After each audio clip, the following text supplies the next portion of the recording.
in evil? As an idea. Do you believe in the power of darkness? As a superstition. Now there you were wrong. My interest is only in finding out if he's alive or if he's dead. You want me to check it out? You think the Prince of Darkness would actually deign to manifest himself before the likes of you? He never has and he never will. Never. We'll tear your soul apart. Welcome to the Something Wicked podcast, and this is episode 4 in our Satanic season, probably our last episode, because we're running out of topics to discuss, aren't we, Dave? I suppose we are. I mean, this topic we could probably do two pods on. Yeah. We're going to focus on films, aren't we, Lee, I think, tonight? Pretty much. And we're not going to do the obvious ones because we have done The Exorcist in depth and we have done The Omen in depth. Which are probably my two favourite films featuring the devil. Though I was thinking, is The Exorcist about the devil? It's not really, is it? It's about a demon. You see, the thing is, I was looking up satanic films and films about the devil, and films that had demons in them were categorized as satanic films about the devil. Okay. So I think the demons and the devil himself are intertwined in a way, aren't they? Yeah. They're disciples of the devil. I think that's the idea behind it. Fair point. Yeah, one film I do like, which features a demon, and we probably have about it a little bit before, is Hereditary. Yes, now that's definitely on the list because I've been looking at lots of lists of satanic films, and Hereditary is on there because it transpires, doesn't it, later on in the film that they're sort of from a family of Satan worshippers, basically demon worshippers. Yeah, it's a class film, that. Right, so I'll let you kick off, Dave. Which film do you want to talk about first? Well, I'll tell you what. First of all, I love it. I love this subject. I'm going to throw caution to the wind, and I'm going to start on the film that I've been thinking a lot about for the best part of this week, and that film is The Ninth Gate. Big fan of The Ninth Gate. I am. I loved it, and I loved the fact that film. It's Pedo Polanski. Yeah, he's Pedo Polanski. It's yet another Satan film that's been made by Pedo Polanski. And it's a Marmite film because I think it doesn't quite get as high an IMDb rating from people because some people, I think, hate it. And then other groups of people actually love it. And I'm in the love category. I have a lot of love for it. I love the way it's made. I love the pace of it.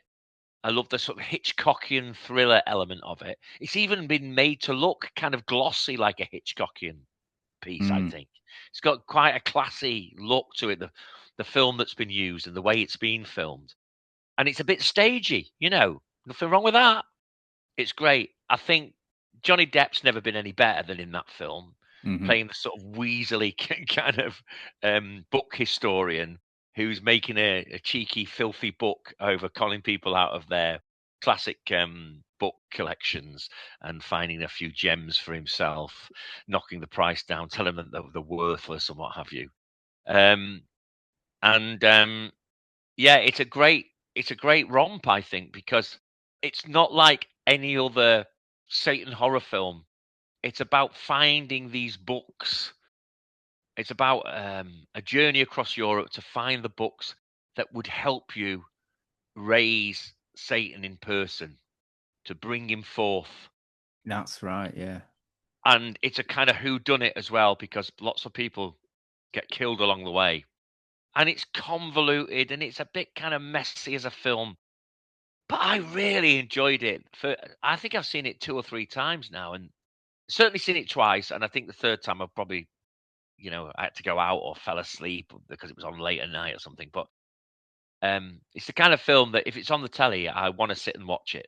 Yeah, I've come across it recently on streaming, actually a free film. I thought, I wouldn't mind seeing that again. I've probably seen it twice now. I remember watching it with you and Gav, actually. Yeah.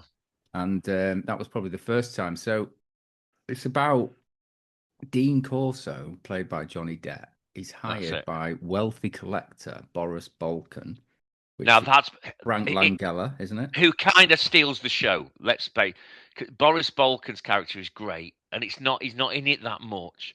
Frank Langella's never been better than in that film. Yeah, he's brilliant in it, and you're really looking forward to seeing him again, to come back into the film. A lot of the time, he's just talking to him over the phone, but when he comes back into the film, he comes back with a bang. Yeah. And so, should we do spoilers? Are people who are going to listen to this, will they have seen the films? I don't know. What do you think? I think we'll have to possibly warn people that we might do spoilers. We might do spoilers on this, especially about what happens to Boris Balkan. Maybe. I don't know. Well, Balkan has acquired a copy of the 9 Gates of the Kingdom of Shadows, a book by 17th century author Aristide de Torchia, said to be able to summon the devil. Torchia is alleged to have written the book in collaboration with the devil, and only 3 copies survived when he and his works were burned for heresy. That's it. Balkan believes only one of the 3 is authentic and wants Corso to inspect the other 2 to determine which one. During his travels, Corso comes into contact with a mysterious woman who appears to be following him. So yeah, it is a really good plot, really, isn't it? I mean, I love the idea of this book that's been written by the devil or in collaboration with the devil. And from what I remember, it does have a really great ending. It has a great ending, and it's got a great opening actually as well, Lee, because at the beginning that you see a fella killing himself, he hangs himself, and he's someone in possession of the book or of one of the remaining books. I think I'm right in saying that that then becomes the possession of Balkan. Yeah. But Balkan then wants to get the other books that are across Europe, and it's really mainly for the clues within the plates of the images of the book that are very significant as well. Yeah, there's different pictures or engravings. Yeah, exactly. It's just the pictures in the book. So there's 3 copies, but each has different ones, and he needs all 9. Exactly. So he's after all the pictures. Yeah. And he's using Corso as well. And because Corso is an expert. He is a book expert, and Corso is trying to find the missing links as well. But he's also surrounded by a lot of murder and a lot of he doesn't know who to trust. So there's all that going on. That's the kind of subplot around it, is who does he trust? Because people are dropping dead like flies around him when anything to do with the book comes along. The mysterious woman comes around almost like his guardian angel, who all of a sudden you see her in one scene where she suddenly floats down these steps. So there's something very supernatural going on here as well. And then you've got is it Lena Olin? Is that her name? Oh yeah, Lena Olin. Yeah. Yeah, who was a big star around that time in the sort of late 90s. Because I think she's like second or third in the cast, but she's also a demonologist or a Satanist, and she's a very shifty character too. A very shifty character. She wants to get her hands on the books. So yeah, I don't know whether we should I don't know whether we should say too much about it. What do you think, mate? Should we go on a bit further? I don't think we need to necessarily. We don't need to, but if you haven't seen it, because I imagine there's going to be a few of our listeners that haven't seen it, will be and hopefully be intrigued to watch it. It's not one of the most obvious. I wouldn't even say it's necessarily a horror film. Well, it is a horror film. It is a horror film. But it has kind of subtlety for a horror film, and it's definitely a thriller. So if you like thrillers, if you like whodunits, you might not really like the final outcome. I did. I was. I loved it personally. I did. I loved the end of the film, and I loved. Here's this. I'm going to give a little spoiler. At some point in the film, Boris Balkan tries to summon the devil by using the images from the books, and it's a fantastic scene. And then the ending is, I think, quite fantastic too. And it is a fantastical tale, but it's rooted in like a traditional whodunit thriller across Europe. So it's got a lot of kind of sort of glamorous European settings and stuff like that about it. starts in New York, ends across Europe. It's well worth a watch. And if you don't like it, I'm sorry, but personally, I love it. I do. I'm just I'm reading glad we're here that the agreed. film is loosely based upon Yes. Arturo Perez Yeah. Reverte's Yeah. 1993 novel, The Club du Mar. El Club de Mar, yeah, I know. Which apparently the thing with the book is a lot of people who love the film say, "Oh, the book's terrible compared," Oh, because it's really? got I was two going to kind of read it. well, it's got two stories running parallel. It's got this story about the Three Musketeers, right?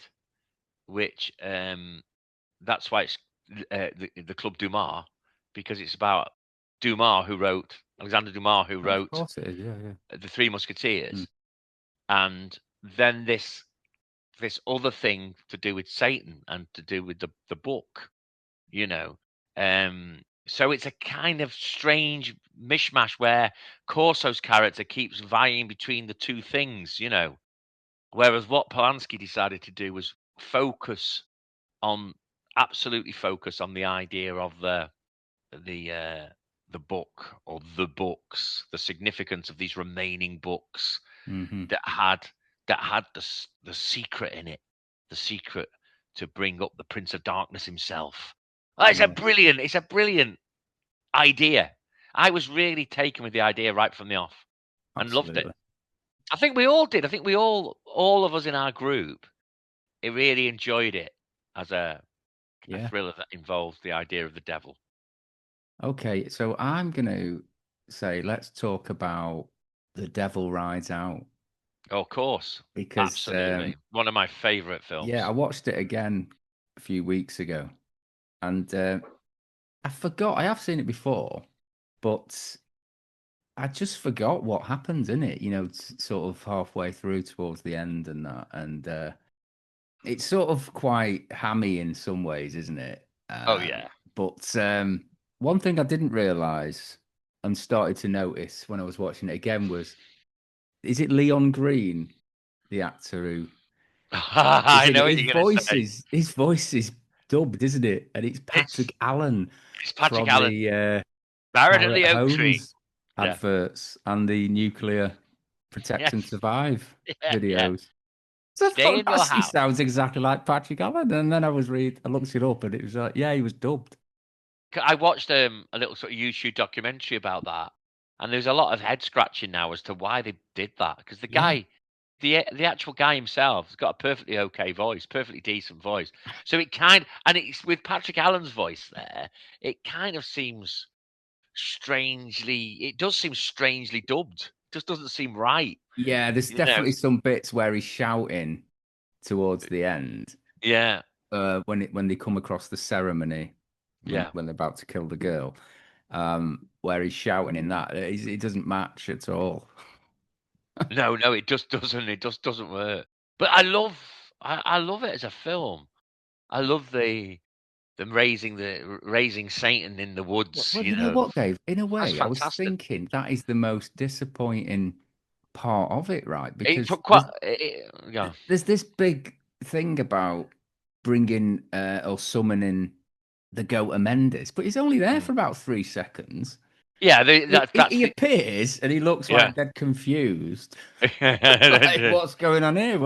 I was just watching and then just relaxing with a glass of brandy, and now I'm in the woods. What's going on? And then Leon Green's character just chucks someone at him and he disappears. Fucking Count de Richelieu comes in and ruins it because apart from going, the goat of Mendes, the devil himself, and they go in and sort of firebomb the place and everyone panics and he just disappears. But I do like it. I kind of like the imagery. I like the imagery of all that. Yeah. You know, and what I love about the film I like the two leads. You know, Leah is kind of pompous best, you know, as a good guy.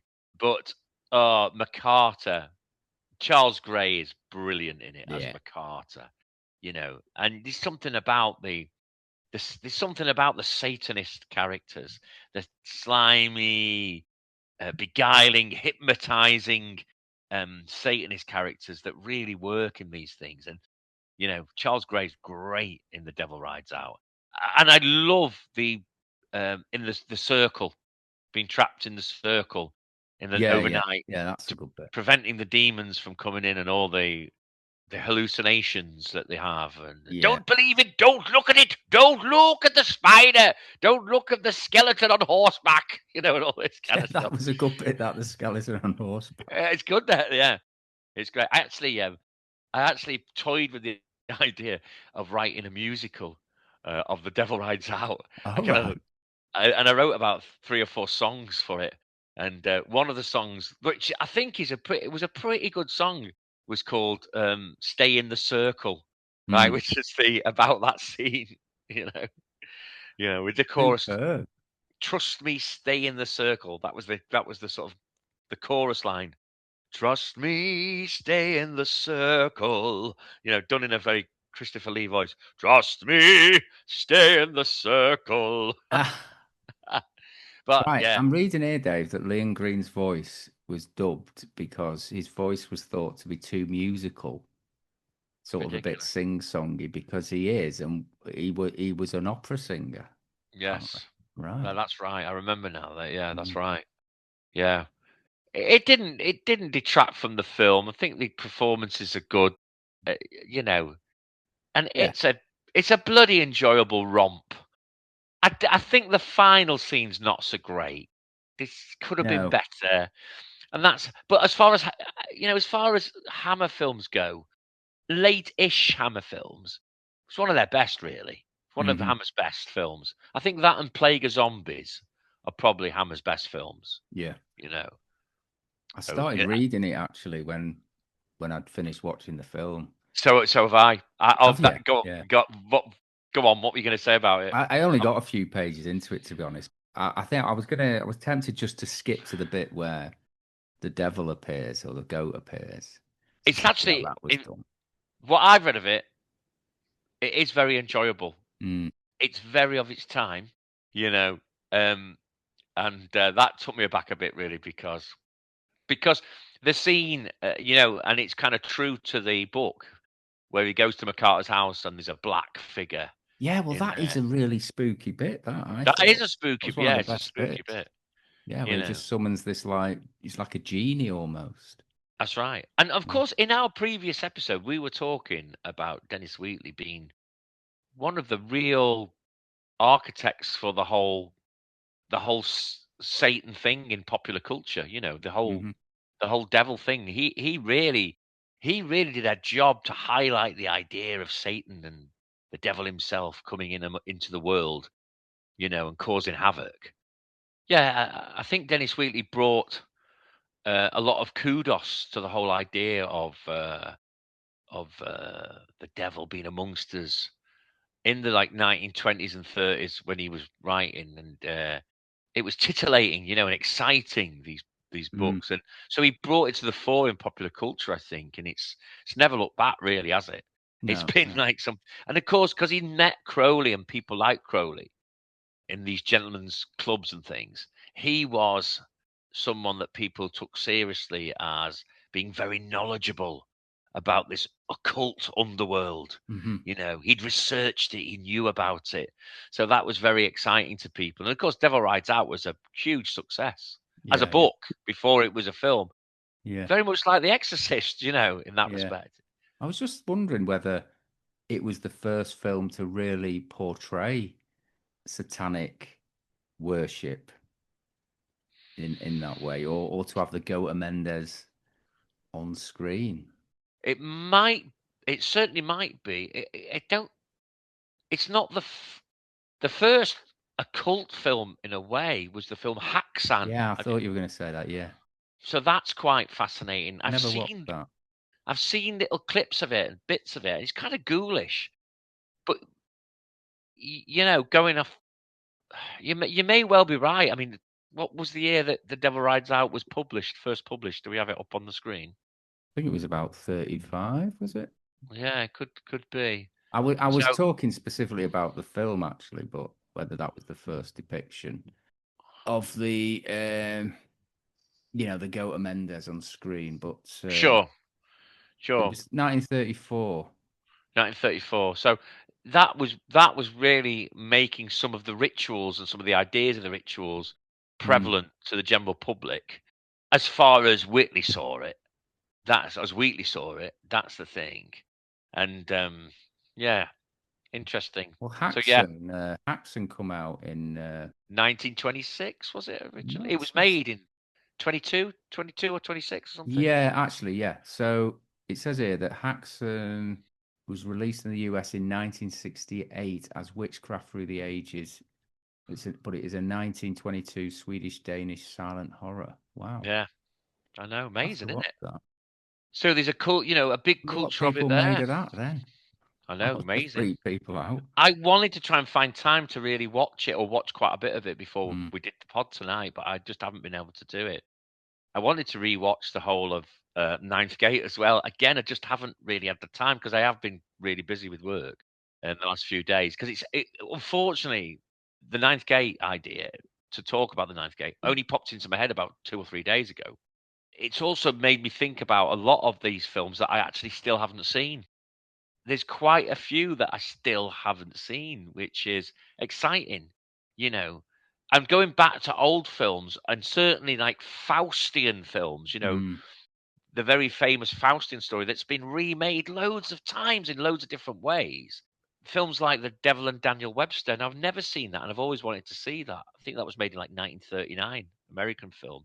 Yeah. It gets very good reviews, but that sort of Faustian story has been redone so many times, hasn't it? And I think quite recently, when I say recently, like late 90s, similar time to The Ninth Gate, was The Devil's Advocate. And I think The Devil's Advocate is very much that story as well, Yeah, with a that twist. was one film I wanted to speak about, actually. Well, what do you think about it? Because I honestly, I've watched clips. I've been watching some clips tonight. I've thought to myself, bloody hell, I really wish I'd seen this film.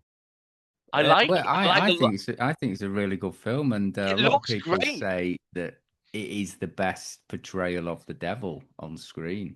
Well, I thought Pacino. Okay, he's eating the bloody curtains and the sideboard and the lot. He's really giving it large. Yeah, but he's great. He looked brilliant. He Mm. looked really brilliant and menacing as the devil. I thought, yeah, he's fantastic.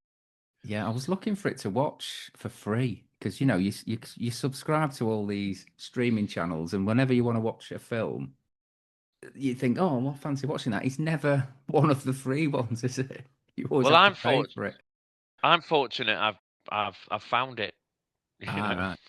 Right. Yeah, I can't remember too much about it. I may have only seen it the once, but I did really like it. Yeah. But it's interesting that, of course, there's been some very big names who have played the devil in films, and this is interesting. So you're looking at Jack Nicholson with Witches of Eastwick, which a film I've seen probably 3 times, and he's great in it. I loved his character and everything, but it's a kind of comedy as well, really, more a comedy, black comedy, if you like. Who were the 3 women? Is it Michelle Pfeiffer, Cher, and Susan Sarandon? That's correct. That's exactly who it the is. Witches. Yeah. Those are the witches.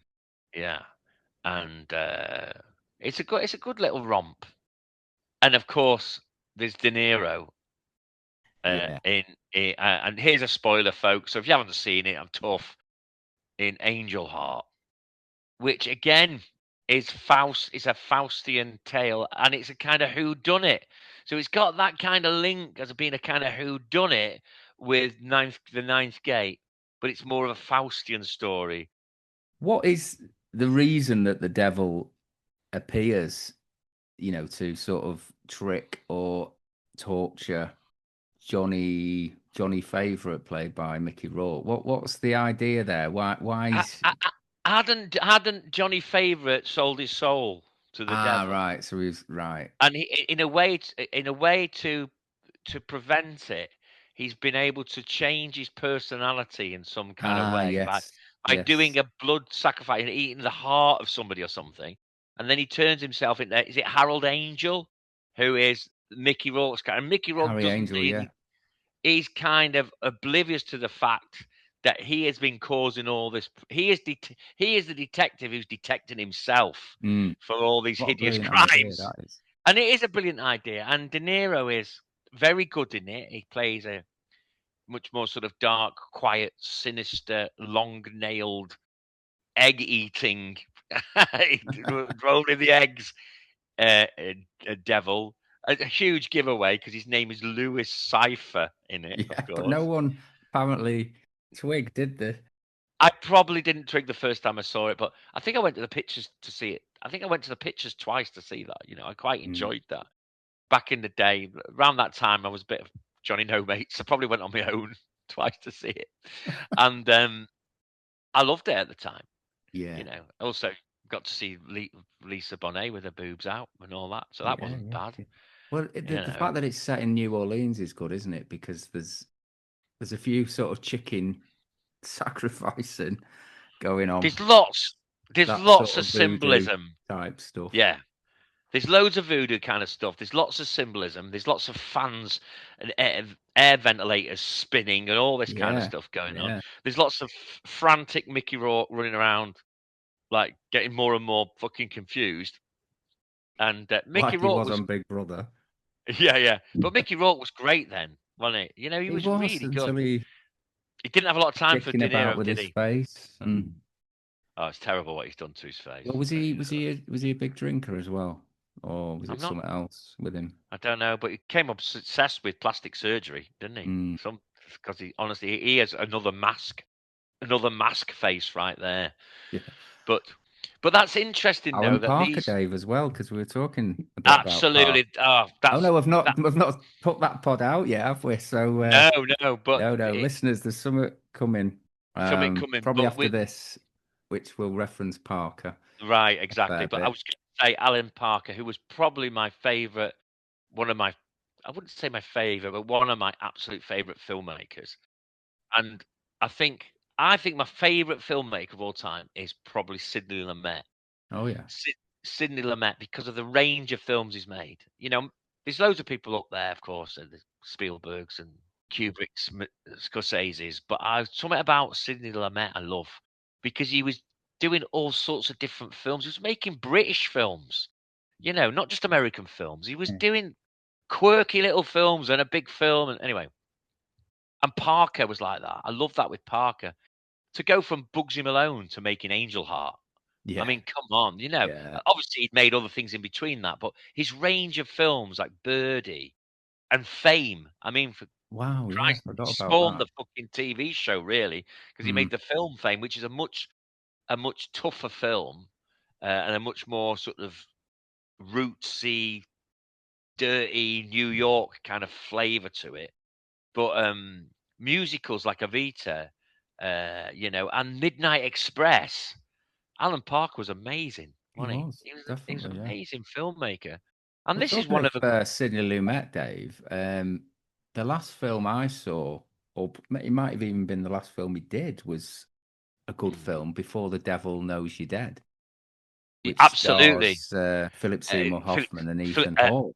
And Albert Finney as their father. That's right. Yeah, it's a really good film. That. And Seymour Hoffman is amazing as usual.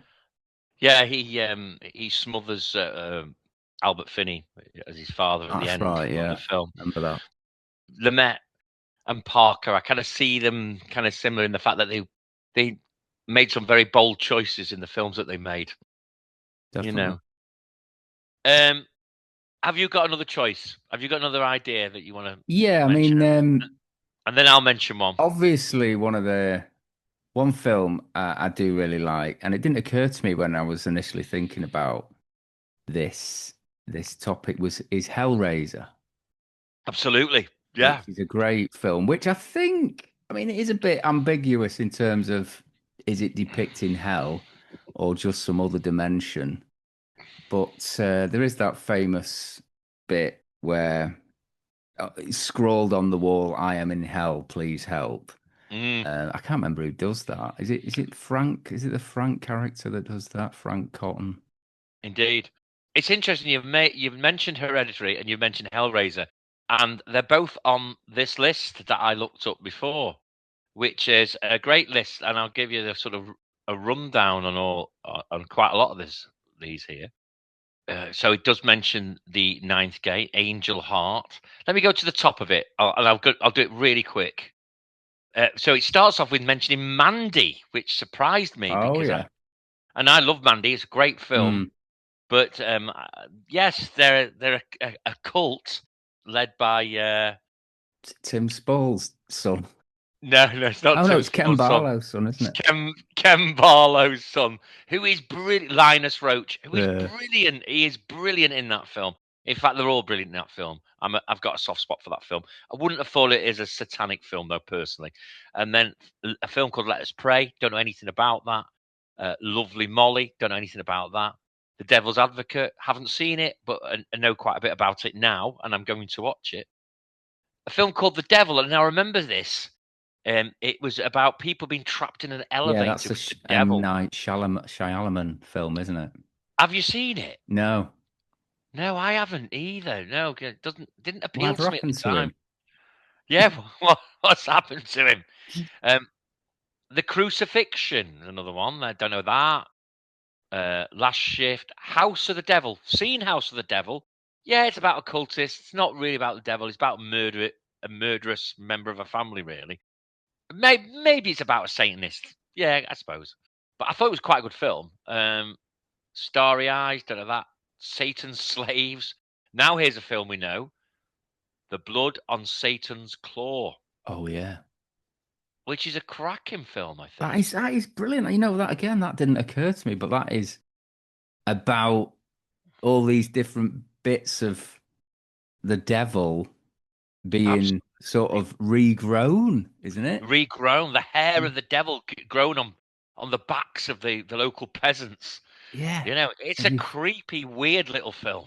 It is, yeah. And again, it's a British film, which we always like to flag up British films, like The Devil Rides Out, Blood on Satan's Claw. It's thought of as one of the first folk horror films too, I think. Yeah. Blood on Satan's Claw. What a great title. The Blood on Satan's Claw. And it is very much a film about raising the devil, which is, good film. Quite slowly. Piece by piece. In the early 18th Very clever, century, though, that. Yeah, it is. In early 18th century England, the children of a village slowly convert into a coven of devil worshippers. Yeah, there you go. That's the very brief synopsis. We'll pass on these things. We'll pass on Good Omens. That's a bloody TV series.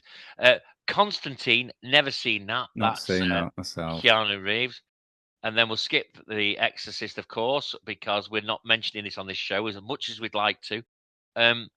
Legend. Now, all I remember about this film Legend is that Tim Curry is in this amazing costume to make himself look the most devilish devil of all time. But I don't even think it's much of a horror, really. In fact, it's a PG. So there you go. And fair play to Tim Curry. I think he does a good job in that. I'm gonna pass a few here, and I'm gonna come to Bedazzled. Do you remember Bedazzled? Was Elizabeth Hurley in that? Indeed, she was, but it's a remake of a film from 1967, which was Peter Cook and Dudley Moore. Oh. And Raquel Welch again. Raquel Welch keeps getting a mention in these devil podcasts. That wasn't a devil podcast. That was let me say the one we recorded before this. Let me rephrase that, Lee. You're right. So yes, it features Peter Cook and Dudley Moore and Raquel Welch, and Raquel Welch will get a mention in another podcast coming up soon as well. Where Peter Cook plays the devil, and once again it's a Faustian story of making wishes, getting your wishes, and selling your soul to the devil. So it's once again telling that story. Angel Heart, we've just mentioned there. Tenacious D in The Pick of Destiny. Yeah, that is good, actually. I think Dave Grohl plays the devil. I think. I mean, there's a great video for that song, Tribute, which is a superb song, by the way. Yes, it is. Very Led Zepp. Love a bit of Tenacious D, and fantastic. So was that the end of the list? That? No, I'm going to keep going if you're all right with it. Yeah. Ninth Gate we've covered, of course, and I'll just a nice little synopsis on this. I like this. It says an unscrupulous dealer of rare books finds himself at the heart of a string of paranormal events when he is hired to find the last 2 copies of a text capable of summoning the devil. Nice. I like that. That sums it up quite well. The Prophecy, not seen that. Retribution, don't know what that's about. Obviously about some kind of retribution. Okay, a suicidal girl falls in love with a fallen angel. I won't be watching that, and it's only got a 5.3 on the IMDb. And then it's got the original Bedazzled, which I've just spoken about. A hapless loser sells his soul to the devil in exchange for 7 wishes. Blah, blah, blah. Peter Cook, Dudley Moore, Racco Welsh, Stanley Donen, very famous film director. Stanley Donen. Oh. I think did he not co-direct Singing in the Rain with Gene Kelly? Is that right? I'll look that up in a minute. Devil Rides Out, of course. Devil worshippers plan to convert 2 new victims. That's it. That's all he says. That's all. Yeah, just going back to the Devil Rides Out, Dave. What I noticed was Patrick Mower's performance is a bit dodgy. Yeah, it is. He just looks constipated the whole time, doesn't he? Yeah. He looks fretful and weaselly. Which is confused. Confused. Like, why did you can't understand why he decided to get into Satanism in the first place. It's like he's having second thoughts. What's he doing? Why have I converted my whole loft into this temple? I think the idea of his character. I think the idea of his character is that he's easily swayed. He's a little bit easily swayed, his old mower. Well, another interesting fact about that film, Dave, is the guy who plays the Goat Mendes in that very, very brief appearance is this actor. Well, he's more of a stunt double called Eddie Powell, and he is Christopher Lee's stunt double. So he played him, but he's in loads. He does actually look like Christopher Lee if you look him up. Yeah, Eddie Powell. He definitely does look like him. I will look him up. I will look him up. Now, there's a film here called The Belly of the Beast. I've not seen this film, but it gets a 7.9, which I'm very impressed by that. In 2008, 12 disciples of Satan are released upon the earth to do battle with 12 disciples of direct descendants of the apostles. Wow. Yeah. What year was that? 2008. The What's Belly it called again? The Belly of the Beast. The Beast, yes. That sounds pretty good. The Tragedy of Man. Here we are now. The Devil and Daniel Webster. 1941. A struggling farmer in 1840 New Hampshire makes a pact with Satan for economic success, then enlists famed orator Daniel Webster to extract him from the consequences of his contract. Oh, that sounds rather good. I like the sound of that. Good old yeah. Again, obviously Faust. So straight away we've had 3 Faustian stories there. I've got another one, Dave. That was my next film. Go on. Crossroads. Crossroads, perfect. Down, down, down, down, down, down, down, down. I think you're referring to the Ralph Macchio film, Crossroads. Yeah.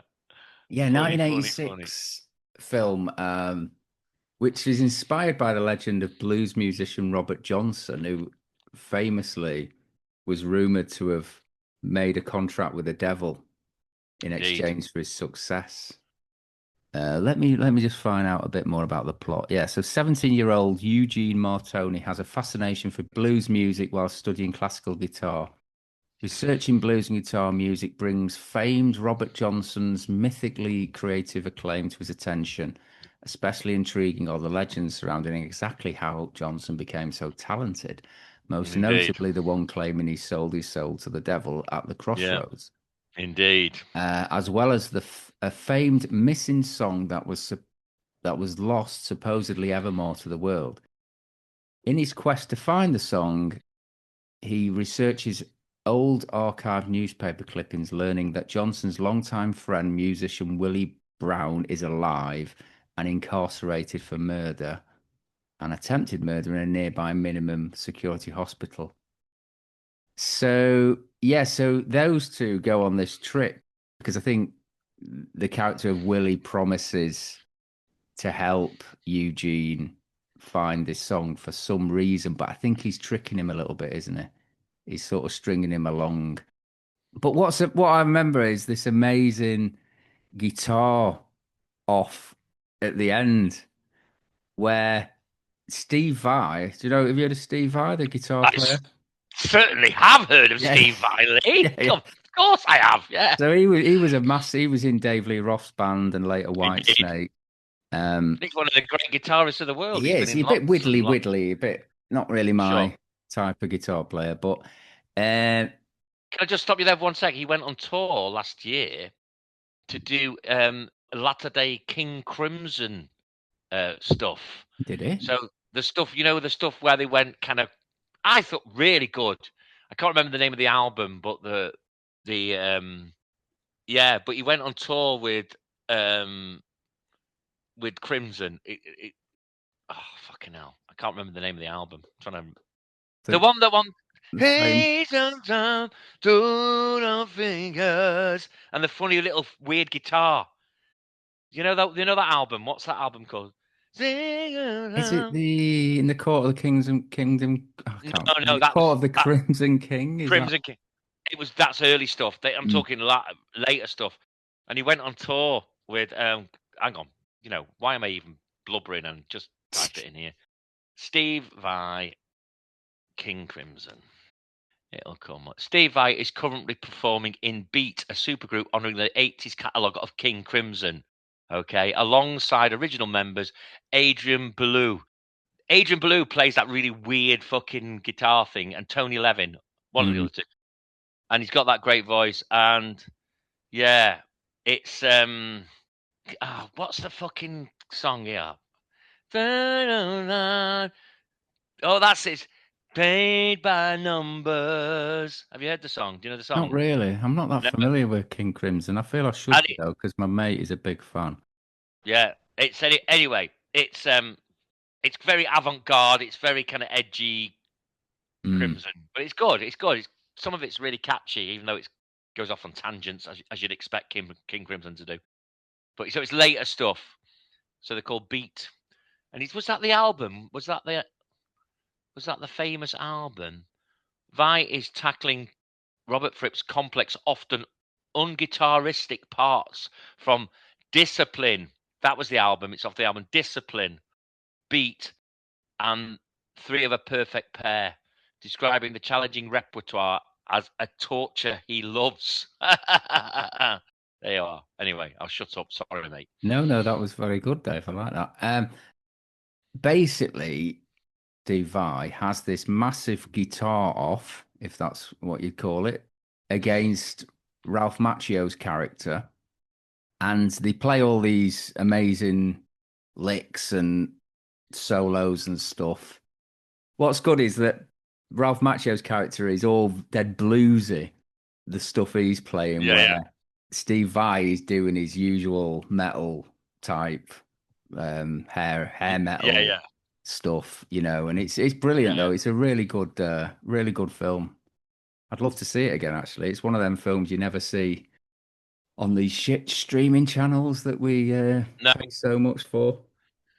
Exactly. There's quite a few things recently that I've thinking, why can't I find that film? And I've actually found a version of it on YouTube. That happens quite often, which is great, especially older stuff, really good older stuff. But I am able to get hold of quite a few great films, certainly on things like Netflix. Netflix in particular, shocking. The films that they have it's a shockingly poor attempt. When there's so much good stuff out there, because really what they want you to do is not watch great old films. They want you to watch their crap content, which it's so true, in it. I mean, there's so much garbage on Netflix made by Netflix. Listeners, you're good people. You're astute. I'm preaching to the converted here, but honestly, don't bother with half of it. Don't get suckered into watching Well, Netflix stuff. I've started paying for these add-on Amazon channels, like for five quid a month, like Studio Canal and Paramount.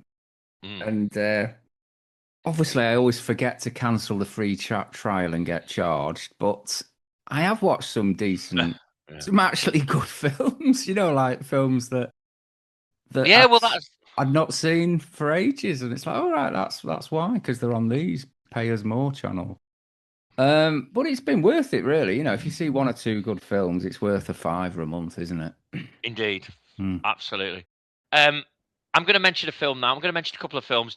So I'm going to mention a very recent one, Late Night with the Devil. The premise of that was, I like the idea, the talk show. I've heard loads about this. I was really looking forward to watching it. I put it on, watched it, and I thought like two-thirds of it, maybe a half of it, was pretty decent. But somehow the authenticity didn't follow through, didn't quite work. Shame. I just think sometimes part of the problem today is, dare I say it, there's a little too much style over content. Sometimes it just don't quite get the content right. Now, I don't know if we can mention any kind of vampire films as satanic films or horror films or devil films, I should be saying. Are they? That's questionable, isn't it? It's quite interesting. I wouldn't say so. I don't want to. Maybe we don't go down that shot. Dave, but I was going to mention, I'm just going to very quickly mention Sinners, because I watched that the other night. It's up for all these Academy Awards. And it's a good film in many respects. It's very ambitious, but it kind of doesn't quite deliver it. I don't know what it is. And maybe it's because, again, the technology allows a lot of tricks. And therefore, something's missing. It's don't get me wrong. It's a really good film. It's got a lot going for it. But anyway, there you go. But yeah, I was mulling with the idea of discussing whether we could mention vampire films, because there's a very close link. Dracula, call him the Prince of Darkness. We call Satan the Prince of Darkness. True. It comes from that background, but it for the purposes of this, it makes it rather convoluted to be thrown in vampire films.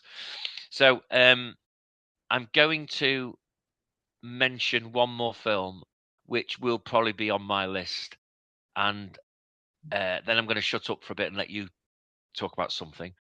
I'm going to mention Rosemary's Baby. Oh God, yeah. I mean, I was going to mention that. So should we talk about it together? Yeah. Let's talk about it together, because again, it's Pedo Polanski.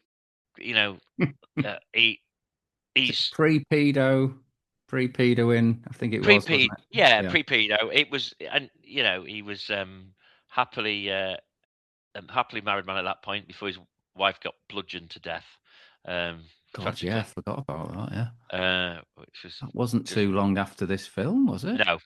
Sharon Tate was killed very soon after this film was made. I think it's a great film. I really do. I think John Cassavetes is great in it. Mia Farrow's brilliantly sort of neurotic in it. Yeah, and paranoid and everything else in it. The supporting cast is great. It's got that kind of lovely build-up that I like. It's a bit slower. It takes its time. It develops.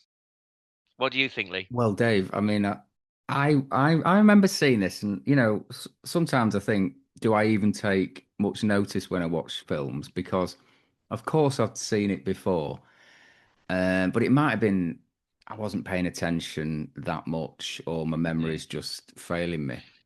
But I decided to watch it again, and I was thinking, is this film all about the ending? Is it all about the denouement? Because I was thinking, how are they going to actually keep up the suspense until that happens? But I thought it really surprised me how well it does that. It's really, really good. There's interesting subplots, and especially that friend she has, who later on towards the film starts warning her, and then absolutely goes missing, and well, he suddenly dies, doesn't he? Absolutely. And there's the bit with she goes to see this gynecologist because the other one is obviously part of the. We are giving away spoilers here, listeners. You know, she doesn't trust a gynecologist, so she goes to this other one that she wanted to go to in the first place, played by Charles Grodin. Yes. It took me a while to think, who's that? Who's that? Very young Charles Grodin.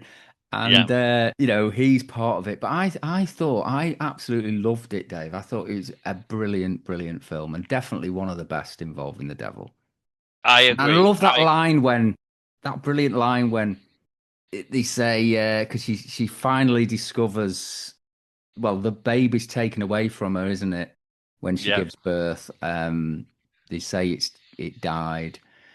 And then she starts hearing a baby and she discovers this secret room or this secret passage into next door where those weird neighbors were. They're great. Brilliant. Yeah, they're brilliant, aren't they? That old couple. And everyone's there in the cult. And someone says, when she sees the baby in its crib, and her reaction is so good, so memorable, isn't it? It's a brilliant bit of acting. And someone says he has his father's eyes. He doesn't look anything like Guy. Satan has his father.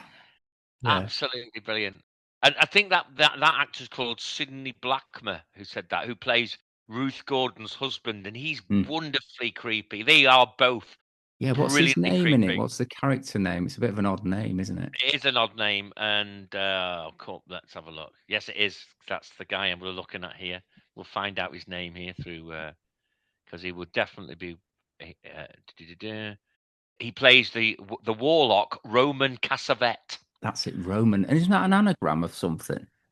It could very well. It's something to do with the sun because they find that's another good bit where they reveal the origin of this cult. It's something. It's got to be something Satan, hasn't it? Because there's a letters in there for Satan, Satan. Yeah, so it's got to be something. I'm not sure, isn't it? Someone called Stephen.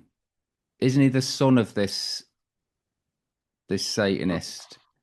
Could be, but anyway, his performance is superb in it. Yeah. I really, really like it. He's great, and Ruth Gordon is brilliant because she's the foil. Ruth, and she won the Academy Award for Best Supporting Actress. I think. Did she really? For the role, I'm pretty sure. Yeah, she plays a bit of a busybody. But she seems such an eccentric. She seems an innocent. He seems kind of peculiar and a bit strange. But she comes across as, she comes across as just being kind of eccentric and kooky. So you're swayed from the idea that they're kind of harmless eccentrics. What I like and what I think is so good is the way Cassavetes' character, Mia Farrow's husband in the film, he starts getting more and more it's kind of subtly, and then it grows more and more creepy, really kind of creepy on the phone. And there's a phone call. She takes a phone call at one point, and it's Tony Curtis who's on the phone. Oh, it's really? Brilliant. Yeah, it's a brilliant phone call. It's kind of quite important to the film. See if you can find the clip of it, Lee. Yeah. It's great. So it's got these wonderful little oddities in it, Yeah. There you go. So 2 Academy Award nominations, winning Best Supporting Actress for Ruth Gordon and the Golden Globe in the same category. So she was great in it. But I think they all deserved. There should have been quite a few acting nomination nods. I'm sure Mia Farrow was nominated, wasn't she, for it? I would imagine that. I would think so, yeah. Yeah, she was here. Interestingly, the guy who tries to warn her. Oh, hang on a sec. Just to stop you very quickly. She was nominated for a BAFTA and for a Golden Globe, but not for an Oscar, which is fucking Oscars. They're rubbish, aren't they? Yeah. Sorry, mate. I interrupted you. I do apologize. No. I was just saying that the guy who tries to warn her, is it? He's played by Maurice Evans. Maurice Evans, who of course played Dr. Zaius, is it, in Planet of the Apes? Indeed, he does. He plays Dr. Zaius, and I love his character in it. He's really good. again, they're all really good in it. It's great. Yeah. It's a I mean, great actor's film. Cassavetes, I've not seen him in many acting much. I mean, one of my favorite films, particularly when I was a kid, was The Dirty Dozen, and I loved his character Franco. He's a great actor, Lee. He's I great. never really got over him dying in the end because it looked like he'd got away with it. I think he's the last. He's the last of them to die, isn't he? It's awful.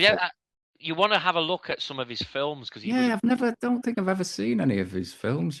They're very art house films. And they're very talkative. They're quite experimental in some respects. And he had actors he worked with a lot, like Ben Gazzara and Peter Falk, and really good, and quite improvisational, I think, at times. So they're worth a look, But he's a terrific actor, I think, and I thought all the performances in it are brilliant, and the final denouement is absolutely fucking amazing. I think it's really creepy. And the music is brilliant as well, brilliantly creepy. Well, correct me if I'm wrong, Dave. At the very end, the impression I got is that she accepts. Yeah, that's the thing. That's the amazing. The baby, doesn't she? Because she so wants to be a mother. She so wants to be a mother. She decides, well, I've got a choice here. I can either just fuck him off or look after him. Absolutely. That's what she does. I bet the reaction at the time this came out, because this was obviously pre-Exorcist. Huge. People were outraged, especially in America. In a way, it made me think, I was a bit surprised about how it ended up getting made, because it is very explicit, isn't it? I think it got made because the book was a huge hit. Again, like The Exorcist, it's because Ira Levin's novel really, hit the mark on the bookshelves, and then, they make the film. But wow, it's a great, it's called here, they're calling it here on Wikipedia, a psychological horror film. You can look at it from that point of view. Of course, it is definitely a psychological horror film, but it's also very much a satanic film, whichever way you want to look about it, because the final denouement explains everything. I think it's great. Yeah, he's saying here that the film deals with themes related to paranoia, women's liberation, Catholicism, and the occult. It does deal with all those things, but ultimately, in the final scene, in the final analysis, you're looking at a woman who's given birth to the devil. that's the way it comes across. Or the devil's son. Or the son of the devil. Yeah, that's a very good point, of course. But like Jesus, is it not like Jesus is God and Jesus is the Son of probably. God? Is it the same? Interestingly, though, I suppose the psychological element at the end could be: is it really, or is it her just being completely mind screwed by these people around her? So you could argue that in the end, they are Satanists, but it's their wish fulfillment, it's their dream. You know what I mean? It might be just it's a perfectly normal child, but she's actually been totally screwed up in the head to believe that it is the son of the devil. Whichever way you look at it, however you interpret it, I interpret it that she's spawned the son of the devil. That's how I interpret it. Wasn't there something about her haircut in there? Is there some story that Mia Farrow had her haircut halfway through the shooting of the film, and then they had to write that bit into the script? Because there's a lot of, there's a reaction to the hair, isn't there? I mean, I might have made that up in my own head, but I think there might have been some problematic issues with Frank Sinatra, because she was married to Frank Sinatra, wasn't she, at the time? Was she? I never knew that. Did you not? Well, and it basically spawned the divorce of. Why is that? Because he thought, "What are you doing, making this fucking film about the devil?" And all, and then she ends up with Woody Allen, for Christ's sake. And then she goes with Woody Allen, yeah. Which I don't know whether those allegations are true or not, but they're pretty damning, unfortunately, for some of the things that. He was married to Mia Farrow between 1966 and 1968, so it had a very detrimental effect on their marriage. But it was never going to last, because he just wanted her to be a a mama at home, and she was never going to do that, you know. So there you go. Do you know who she married after Frank Sinatra? Don't you? She married Andre Previn. You know, really? yeah. So What you the know, hell? so you know that. So you know that Morecambe and Wise sketch. Yeah. You know exactly. Hey, chum, I'm playing all the right notes, but maybe not in the right order. You know. I think she might have been married to him when that sketch was taking place. So there you go. Right. Well, it says here, Dave, that Robert Redford was the first choice for the role of Guy Woodhouse, Yeah, but absolutely. turned it down. Then Jack Nicholson was considered briefly before Polanski suggested John Cassavetes. I think Redford could have done it really well. Mm. Cassavetes was perfect. Don't get me wrong. Yeah. But Redford could do this kind of like smiling sort of insincerity sometimes in his acting. You know Did what he I ever mean? play a bad guy though, Robert Redford? I don't know if he did. You know, that's a really good point. Well, he did. In a way, he played a bad guy because he played Indecent. The Oh yeah, pervy bad guy. The pervy bad guy in Indecent Proposal. But no, not really. He didn't really play. But he did play kind of arrogant. I watched Downhill Racer the other day. Yeah. And that is really good in that. And he's a bit of a twat in it. And Sundance Kid and Butch Cassidy and the Sundance Kid could be a bit of a twat in that. So he was quite good at that kind of role. But Nicholson, I don't know, it would have been almost too much for Nicholson, I think. I don't know. Right, Dave, I'm just reading here. I was just looking up the bit about her haircut, which she did herself. She actually did it herself. Didn't Sinatra fucking hit the roof? He went mad. That's right. Frank Sinatra was reportedly furious with how short the hair was, which contributed towards the tension during the filming of the movie. Yeah, the haircut actually served the film in part to enhance the character's vulnerability and in part to signal her transformation rather than so it didn't actually cause too much issue with making of the film, but it did actually come in. She did have it cut halfway through. She cut it with manicure scissors. I wonder why. God, so Piss odd. Frank off. But you know what? Controlling her. Exactly. He was. Let's be honest. I love Sinatra. I love his music. Some of it's amazing, I think. But he was a twat. There's no two ways about it. He was a twat. It's brilliant she did that for the film. It really works. It really works. The film just really works. Do you know what? I'm going to watch it again very soon because it was about 2 years ago when I last saw it. And the more we're talking about it, the more it makes me want to just go and watch it again. Fantastic film. Definitely. I'm just wondering, we are going to be probably missing some films here, but... Well, let me throw a couple of other things at you. First of all, the film Drag Me to Hell, which is a Sam Raimi film. Yeah. Which your kid is a big fan of. I need to see that, you know. I've never seen it. I, for my sins, I've seen it, half of it, and I fell asleep. What I saw of it, I was knackered. I was absolutely knackered that particular night. I was watching it I think I was watching it with Gav when we were on a holiday. I think it might have been the time we stayed in that little place. Kildine? No, the little place near Wharton Crag. Yeah, that was Kildine. Is that what it's called? Yeah, Kildine? The place was called Kildine. I don't know if that was the house or... I thought that was somewhere we stayed in Scotland. Kildine. Sounds very Scottish. It does, actually. Yeah, no, but the Wharton Crag place, I think that might be right. It might have been the Den. Time we went to Den, but it sort of seemed to remember Kildine at Wharton Crag. And I was watching it there with him, and I was enjoying it. I was enjoying the vibe of it and everything.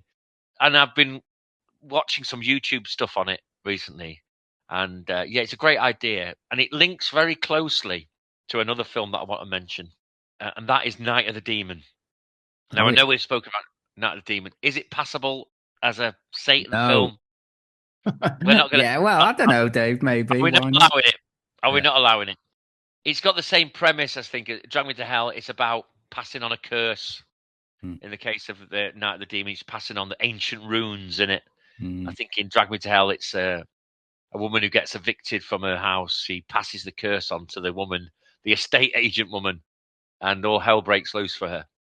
but I know that I love Night of the Demon. So I'm saying Night of the Demon because I really love it as a film. And it's based on an M.R. James story. It's great, and it does have a demon in it. A demon is sent from hell. If that thing is a demon, then fair enough. It can go in there. The demon is a bit shit. The film is great. Yeah, that's the thing. Just another couple of films. Go on. Deliver Us from Evil, which is not a bad film. That's about demonic possession with Eric Bana in it. Edgar Ramirez. It's quite a sort of dark film. Not bad. Yeah. And do you remember The Sentinel, Dave? The Michael Winner film. I think I mentioned it, didn't I? Oh no, I've seen bits of the Sentinel. No, Dave, we watched that. I'm sure we watched that in the bolt hole at your club.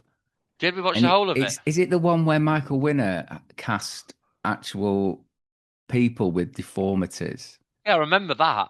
Is that a satanic? Yeah, apparently, it's to do with demons. Is it?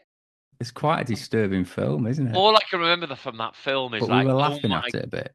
Well, I know it's awful to say that, but we were it was laughing because we were kind of shocked. No, not laughing at the people with deformities.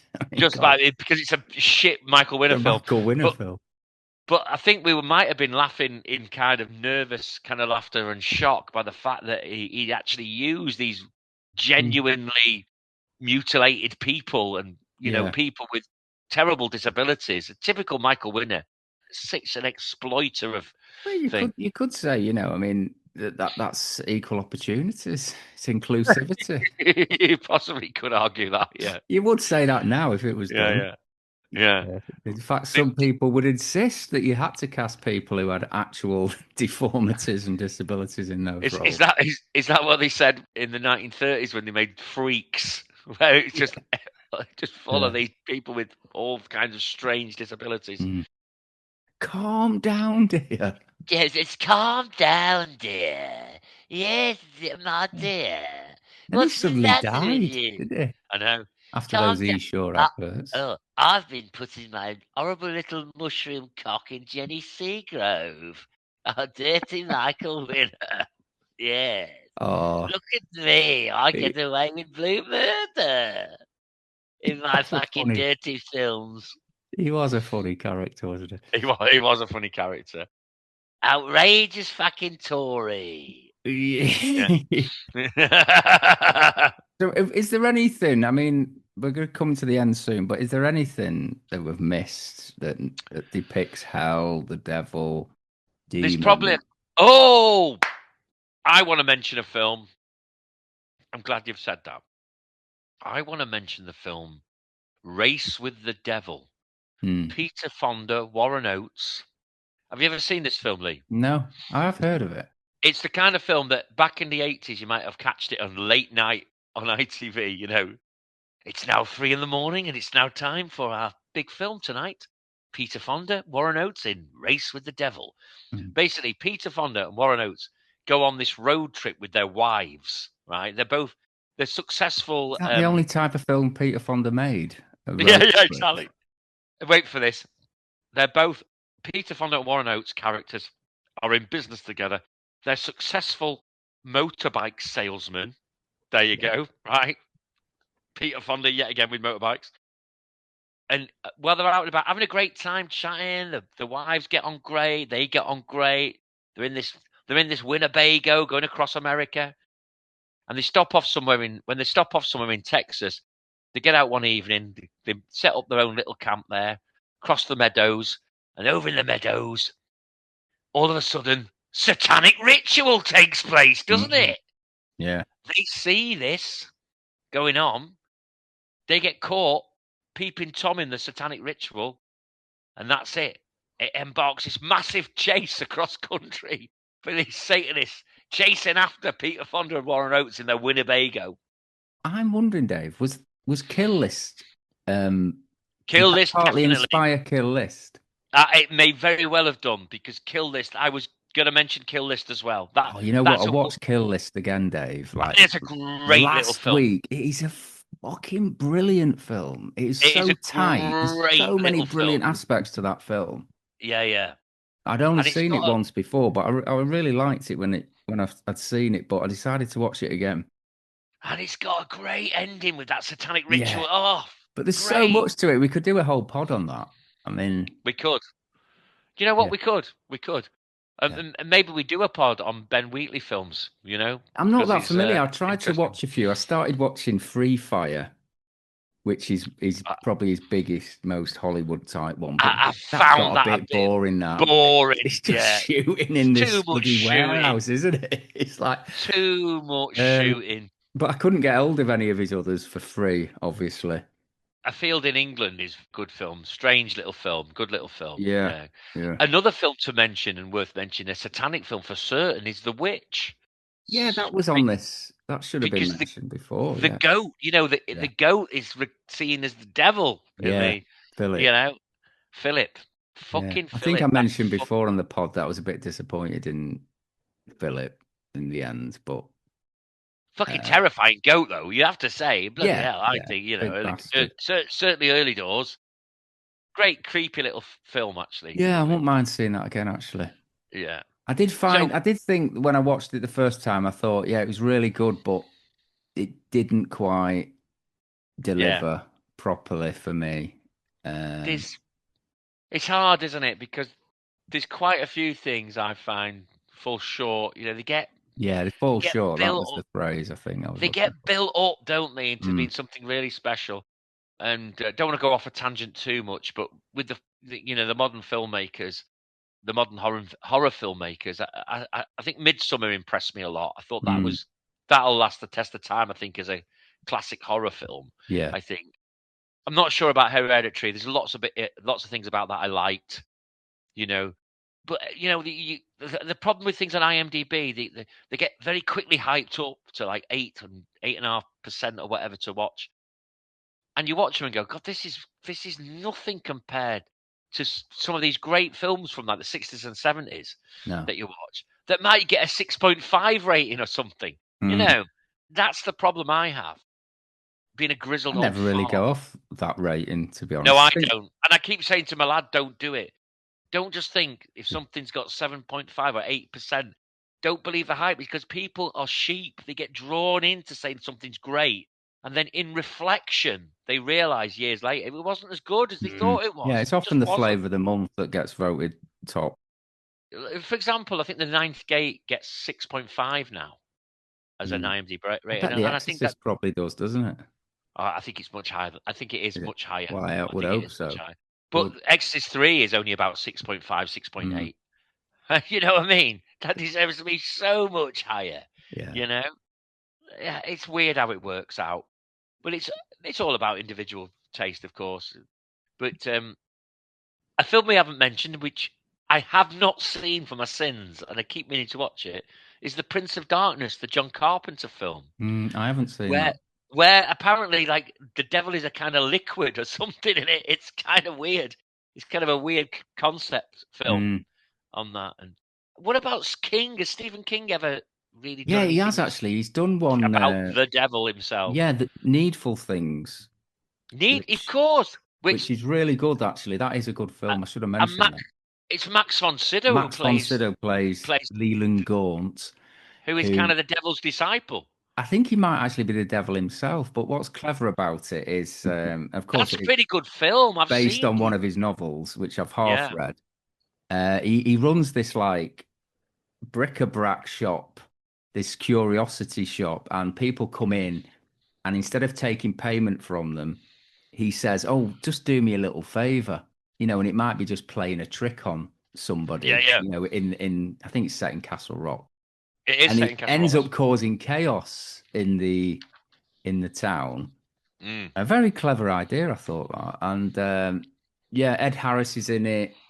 The woman from Die Hard's in it, Bonnie something. I can't remember his surname. Oh, but Bonnie Bedelia. Yeah, but that is a very good film, and I'm surprised I Also, forgot she's about in that. Salem's Lot, of course. Oh yes, yeah, Bonnie Bedelia. yeah, Yeah. No, it's a good little film. That.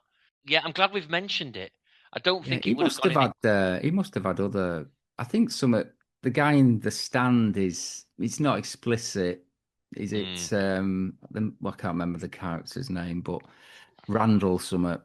He is potentially the devil or depicted as such. So yeah, King has been there.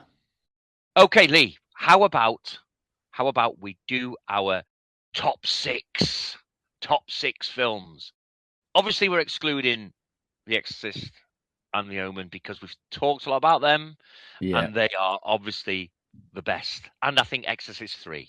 Yeah. But we'll say our also-rans if you like. How come you're saying 6 though? Because of the devil. Oh, right, nice one, yeah. Lucifer, Satan, the goat of Mendes. Right, I'll have to look at my list that I was writing before. I'll have to add one to that. Do you want me to do mine first, or do you want to go first? Yeah, you do yours. Okay. So bam, bam, bam, bam, bam, bam, bam, bam, bam. Okay. At number 6, we have Angel Heart, the Alan Parker classic. At number 5, the folk horror masterpiece, Blood on Satan's Claw. At number 4, we have Night of the Demon. Okay, it's not talking about the devil, but a demon is a minion of the devil. At number 3, The Devil Rides Out, the goat of Mendes himself. At number 2, we have Peter Polanski's marvelous thriller, Ninth Gate.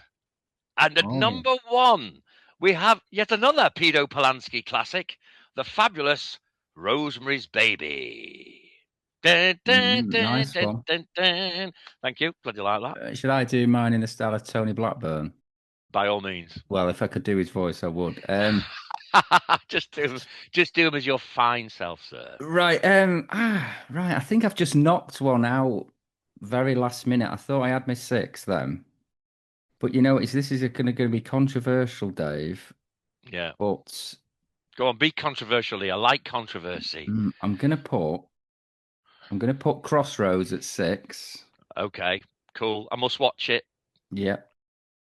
5, I'm gonna put Ninth Gate. Okay, great. I'm glad you've chosen Ninth Gate. 4, Blood on Satan's Claw. Excellent. Which is one I hadn't even considered until you mentioned it tonight, because for some reason it wasn't like showing up in a lot of the lists I was looking at. That's the thing for me as well. It suddenly dawned on me it really needs to be in there. And also it's got in Linda Hayden, I think she plays a character called Angel Blake in it. There's a fantastic female devilish protagonist in it. Yeah. So that's kind of unusual as well. Okay, so number 3. Yeah. I'm going to put Angel Heart. Hellraiser. Okay. I'm a bit torn now. I think, I'll stick with Hellraiser at number 3. Okay. And number 2, Angel Heart. Yeah. And number 1. Drum roll. Go on. Rosemary's Baby. Oh yes. So yes. I've kicked out The Devil Rides Out right at the end. You have. Yeah. You have. Which I do like it. Don't get me wrong, but it's just not in my top 6. It's not at all scary, really, is it? By modern parlance. Yeah, I love it as a film. I love it, but I know what you mean. It's kind of its time. It's not particularly frightening film at all. It doesn't really have any shocks or jump scares or anything like that in it. But it's a romp. I kind of love it as a romp. For me, though, I wanted to keep it in for 2 reasons. Because Charles Gray's great performance as MacArthur. Yeah, I love the MacArthur character. The reason why I wanted Night of the Demon was because of the Carswell character as well. That brilliant performance, and those 2 sort of satanic wizards or warlocks. Yeah, I love those characters, so I couldn't resist not keeping it. And also, I did attempt to write a musical about The Devil Rides Out, so I felt like I had to put it in there. Yeah, I think you said something before, Dave, which made me think about it when you said the ending isn't that great. It's not, is it? No. That sort of final sacrifice and the way it's all ended by Christopher Lee bleating out all these occultist words, which apparently some of them are kind of genuine, I believe, to some of the sort of Crowley-esque stuff. But Right. it kind of was a bit of a wet lettuce, I thought. The overall film is great, and of course, when they spend the night in the circle and they get bombarded by all these images and visions, that's great. But I see your point, Lee. I see your point. It is of its time a little bit, and there aren't really any tremendously scary moments at all in it. No. But it probably would be my number 7. I think if I had a number 7 and also ran, even though I haven't seen it, but I've seen lots of clips of it now, and I'd like to think. Let's put it this way. I'd like to think it's going to be The Devil's Advocate. Oh yeah. Because I also like the idea. Now, I like the idea that it's a kind of Faustian story, but we've already got one of them, I think, in there with Angel Heart. And if I was a bit more familiar with it, because I think I've only ever seen it once, I might have put it in because I do want to watch it again. Because there's that brilliant, famous speech that Pacino gives to Keanu Reeves when he reveals that he's the devil. Yeah, and I've seen he starts slagging off God. Yeah, it's brilliant. He's saying, what does God do? He says, looks, don't touch, and all this stuff. So he's like tempting you, but then admonishing you for wanting to go a bit further. I love he calls him an absentee landlord, which I think is a great line. Brilliant! It's a brilliant line. So I may, if I had managed to have watched it again, might have had a different opinion. But anyway, I think we couldn't have had Pacino and De Niro as the bloody devil in there. Anyway, could we? You know what I mean? In the top 6, it's a bit much. But that said, I love the scene where they're on the subway train. Yeah. And the guy's about to stab John Milton, Al Pacino's character, who is aka the devil, and he starts speaking to him in Spanish about what's going on at home, and the guy is totally flummoxed about the fact that his missus is getting shagged up the arse by this guy, and it's that also is a brilliant scene, and Pacino does it brilliantly, I think. But I think we've both got really good top 6s there. And we've picked numerous things in different orders because, like Ninth Gate and Angel's Heart, Blood and Satan's Claw. But we've both picked Rosemary's Baby as the best. Yeah. Outside of the whole Exorcist cult and the Omen cult, if you like. And Rosemary's Baby is a really fantastic film. So, listeners, if you haven't seen Rosemary's Baby for a while, or if you've never seen it, because I don't think we've given out any spoilers on it at all here tonight. Well, yes, we did a little bit, didn't we? We did. I think we probably did. We did. Thinking back to it now, we did. But anyway, that said, go and watch it. It's a really good film. In fact, if you're not familiar with some of these films, you get a chance to see them. Give them a watch. And apologies if we spoil anything about them, but hey ho, they've been out for fucking years. Exactly. Yeah.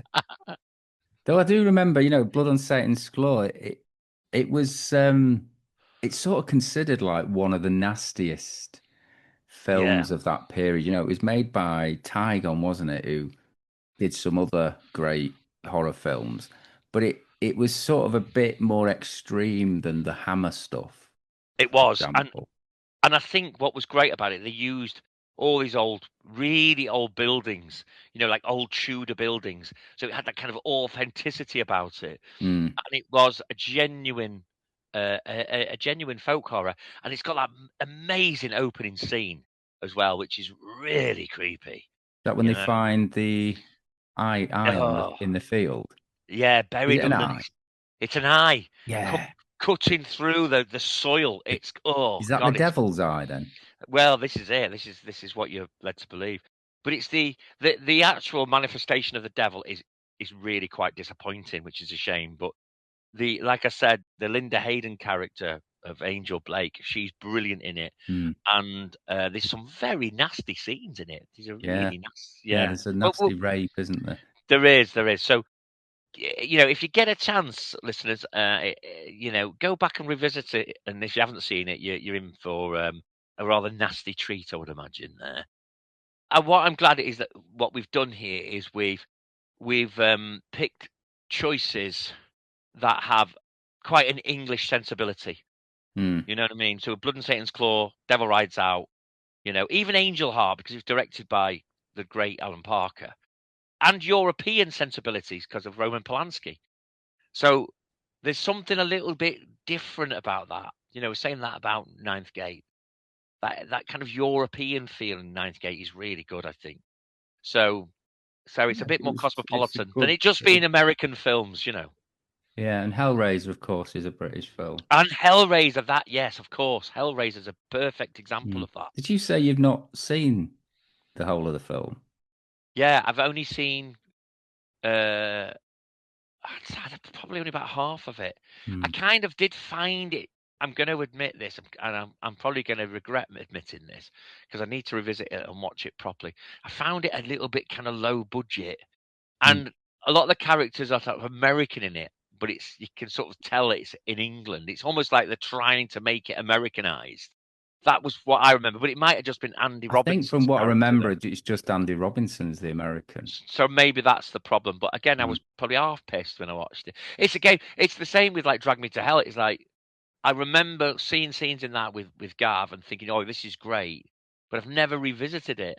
And again, it's not something I can put on the list, and I've not had the opportunity to watch it, or I've not been able to find the whole film until yesterday. And I realized the whole bloody thing's there to watch on YouTube. So there you go, folks. Drag Me to Hell? Yeah. Oh, I noticed that. Someone's popped it on YouTube. Hopefully it's still there. From what I remember of it, it's a lot of fun. But I doubt I would have put it in my top 6. And the reason being is I love Sam Raimi, but it's a lot of effects and a lot of fast-paced. And I kind of like things that are a bit more lugubrious and slow-paced and a little bit quirkier, perhaps. That's why I like Ninth Gate so much. Yeah. And I really like the essence of the baddies in Ninth Gate, especially Boris Balkan. They're all shits really in Ninth Gate. because let's be honest, Johnny Depp's character Dean Corso, he's a twat, really. So yeah, something about Ninth Gate I really like from the moment I started watching it. Yeah. I think what this list proves to both of us is that Rosemary's Baby is a kind of notch up, as one of the also rans, and maybe actually, it's given a run for its money with. I wouldn't say The Exorcist, but maybe The Omen. The Omen's up there with The Exorcist for me. It's a difficult one, isn't it? In a way, it's more about the devil than The Exorcist, isn't it? Because it is. Well, you could argue, like my argument about The Night of the Demon is that in The Exorcist, they're mainly talking about a demon. They're not talking about the devil. The thing with The Exorcist, though, Reagan does turn around at some point and say, "I'm the devil." That's right. So you have to accept that it's a film about the devil. Yeah. And I don't know. I'm going to leave my contentious Night of the Demon in there just because I love it so much. But I have deliberately put it low down. So, I think normally you'd probably put it higher, wouldn't you? If we were. Yeah. In probably fact, would that be on your top 5 favorite films ever? Maybe Night of the Demon. Maybe. Nice one. What I was thinking though is that has there been ever a really good depiction of hell in any of these films? No. It's always a joke, isn't it? Like George Burns' "Oh God, you devil" and all that kind of crap. It's always, it's never. I mean, in Hellraiser, hell is depicted as sort of a labyrinth, isn't it? Well, you probably haven't seen that. I think that's more Hellraiser 2 that you see that. Someone put on the list, which I didn't mention before. It was a different list. They put Pan's Labyrinth. When you talk about labyrinths, because it has this kind of strange depiction of a labyrinthine world that could be associated with hell.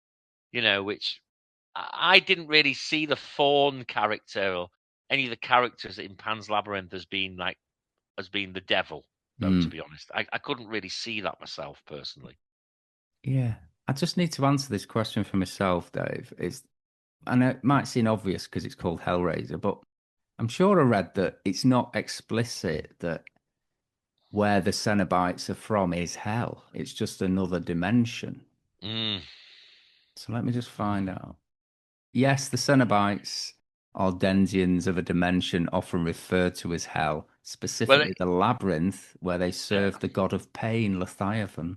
Yeah. Well, the thing is, the title of the thing's called Hellraiser, so yeah. And it was based on his novella Hellbound Heart. Yeah. But you know who's in Hellraiser, don't you, Dave? I know Andy exactly. Robinson. Andy Robinson, who I'm gonna playing a completely different character. Yeah, he's a kind of soft touch in that. He is, yeah. But there's a great bit until he becomes a Cenobite himself. Well, does he though? Does he come? Well, he gets taken over, doesn't he? By the Frank takes over him, his brother. He gets fucked over, doesn't he? But there's that great bit where they capture Frank as, in the guise of his brother Larry, I think he's called. All these chains attach themselves to his body and his face. And just before they all rip him apart, he just goes, Jesus wept. And I thought that's a brilliant bit. Brilliant. So good. I've got a little note to self today from this podcast, which is watch Hellraiser from start to finish and watch The Devil's Advocate. Yeah. Yes. On your system. You have no problem finding films for free. Exactly. No. And Crossroads. Yeah. And Crossroads. Yeah, very good film. Very good. Yeah, definitely. Can I, before we go, I was kind of hoping we could make it a little part of our Satan podcasts to read a folklore story. Okay, go on to finish them off. I didn't do it on the last one, so 3 out of 4 ain't bad. I've just got one story from Norfolk here, Alan Partridge country, with another naff devil story. Here we go. Centuries ago, the church tower of Tunstall was once badly damaged by fire, and according to local legend, an argument broke out between the church warden and the parson as to who should take possession of the church bells until they could be rehoused. Suddenly, the devil materialized from nowhere and settled the matter by taking the bells himself. The parson, chanting Latin prayers, rushed after him, but the devil escaped by plunging into a boggy pool. The pool is said locally to lead directly to hell, hell, hell, hell. And though Tunstall Church never recovered its bells, there have been occasions and reports that muffled peals of ringing bells far below can be heard in the village. Not bad. Not bad, that one, compared to some of them. There you go. So how there's the devil again? He didn't really win, did he? He just went into a book of shit. He and has never come out. Just a little snivelling dick who jumps in fucking muddy puddles. I mean, what the fuck's he about? He's just. We need better devils than that. And that's it. That he rings some fucking bells underneath the village in hell. You can hardly hear him. He's not raping the vicar's wife and dragging her to hell, is he? Sending the hounds of hell to eat all the villagers. What the fuck? What kind of story is that? Yeah. I want the devil to win.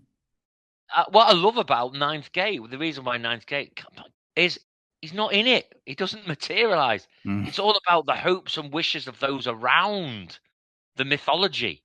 That's the great. It's almost like the anti-devil film, Ninth Gate. So Peter Polanski made the devil film and the sort of anti-devil film in a way, because all this yearning to find the devil, well, if you've seen the film, maybe the devil was there all along, but not in the guise of a horned beast, but a beautiful woman. Oh, right. Okay, yeah. See what I'm saying? What I'm saying? That's prompting a rewatch. Yes, indeed. But we need a really good film where the devil is this big, powerful bastard, don't we? Well, you know, Ridley Scott did that with Tim Curry's Devil, and yet the film's a PG, wishy-washy fantasy piece of shit, and it's not like harrowing. You want something like... we want something. I mean, the thing about The Omen is, and obviously The Exorcist, is that they are scary depictions. Yeah. You want like the family go to bed, this lovely Mormon family or something go to bed at night in Utah or something like that. And these beautiful kids go off to bed and the lovely family, good night, John boy, good night, darling, good night, good night, good night. They all go to bed and this little like 13-year-old girl's in bed there having a sweet dream. Then all of a sudden, like the woman in black, but it's the devil. It's right, comes in the bedroom like that. Ah! over this 13-year-old kid. She wakes up paralyzed on the bed. Ah! But again, Dave, he's too localized. The devil is too localized. He should be taking over the world, not just little bits of places. That's the fucking beauty of The Omen, mate. That's the he does. The plan is to get into a position of power. Brilliance of The Omen. What we need is to write a screenplay, Lee. You know, maybe we should ask our listeners to. Maybe we should set up a monetizing thing, and get our listeners so we can write a screenplay where the president or the prime minister of Britain or the president of the United States is the devil himself, and maybe it starts from the viewpoint of him being elected as president of the United States, and it's only as that is happening now, isn't it? I know exactly. Yeah. And he's got really bright, sort of orangey red hair with a comb over. No, but I don't want the devil. I suppose that maybe is what the devil would do. But what about just some winged beast flying about the world, breathing fire and destroying places? Is that not the devil? Is that maybe? I like a good fight between God and the devil. Why hasn't there been a film like that? Maybe we could have like the war where God and the devil sort of take over the world. Big war. Big fuck off war. Like brutal battle against God and the devil. You know, God actually starts doing something for once, stops acting like fucking Kofi Annan, twiddling his thumbs in an office and gets stuck in, comes down and starts kicking ass. Yeah. Taking on the devil. Right, okay, so we're going to finish now. I've enjoyed this Satanic season, Dave. It's been great. I've really enjoyed it. Our listeners have. We've had some good comments and feedback. So let us know if we've missed any very, very obvious film or even some obscure films. Yeah, absolutely. Let us know films that you think are worth watching. We would love that. We'd love to know from you. Because I'm sure you'll enlighten us with some evil shit. Yeah, some malevolent evil shit. Hail Satan! Hail Satan! Right, we'll see you next time. Goodbye. All the best. Let me give you a little inside information about God. God likes to watch. He's a prankster. Think about it. He gives man instincts. He gives you this extraordinary gift, and then what does he do? I swear, for his own amusement, his own private cosmic gag reel, he sets the rules in opposition. It's the goof of all time. Look, but don't touch. Touch, but don't taste. Taste, don't swallow. And while you're jumping from one foot to the next, what is he doing? He's laughing his sick fucking ass off. He's a tight ass. He's a sadist. He's an absentee landlord. Worship that? Never. Better to reign in hell than serve in heaven, is that it? Why not? I'm here on the ground with my nose in it since the whole thing began. I've nurtured every sensation man has been inspired to have. I cared about what he wanted, and I never judged him. Why? Because I never rejected him. In spite of all his imperfections, I'm a fan of man! I'm a humanist. Maybe the last humanist. Who, in their right mind, Kevin, could possibly deny the 20th century was entirely mine? All of it, Kevin! All of it. Mine. I'm peaking, Kevin. It's my time now.